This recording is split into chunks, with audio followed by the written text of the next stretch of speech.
Hey everybody, it's Clarissa. Sorry I couldn't make it to today's presentation, but I decided to do a video presentation for you all to look at to see my work. And I think it's better to look at it as a video for sure. Just the nature of the project, I guess. So just a quick reminder, the movement models that I created revolved around a cube shape, a parabola shape, and also a simplified spiral shape. These models eventually evolved into a different form once I started communicating with Powell and working with him in Rhino and Grasshopper. As you can see here, the movement is a little bit crazy, so we decided to simplify these with points so the Kuka Robot could follow. But as you can see, lots of errors started to happen once we started to put it in the PRC, which is the testing area for seeing how the arm is interacting with the space. And so you can see here, I'm just testing out planar surfaces and trying to make them move. And so once I actually got in the lab, it was really interesting because the process that you do this is you upload your model into the computer, you plug it into the program of the Kuka Robot, and then once you run it, you can see here we got some errors where the robot couldn't reach a certain point in the movement. And so right about here is where it stopped because my model was too far away from the reach of the actual arm itself.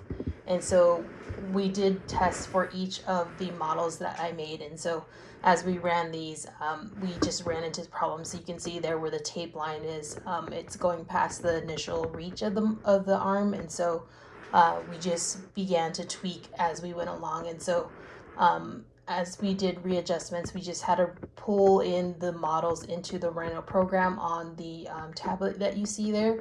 And then we would just run them as we edited them. So this is the first model that we did.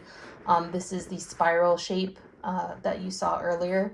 And with this spiral shape, it was really interesting just to see the flexible nature of the arm and the smooth transition of space in between like the levels that it was creating. And so what I found was, what was interesting about this is that because it was a smooth transition, the arm wasn't bouncing around or janky that you would normally see if you had like planar surfaces like squares.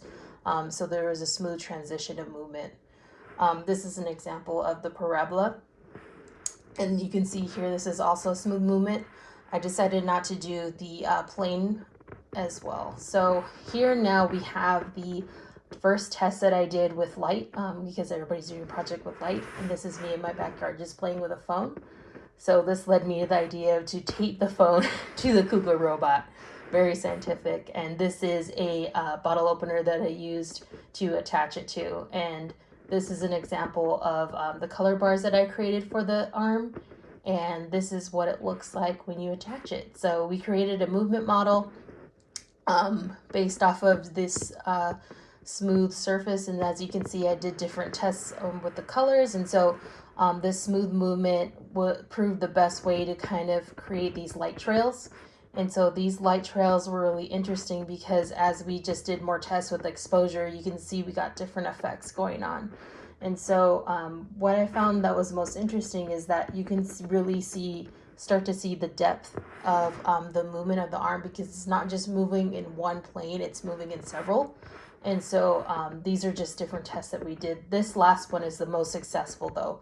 I will say that the spacing of the bars in between with the black proved to show a interesting movement of sorts. And so here you can see the still image showing the that last model, and it is one of my favorite photos, and I plan to frame this and give it to Paulus and one for Powell for sure.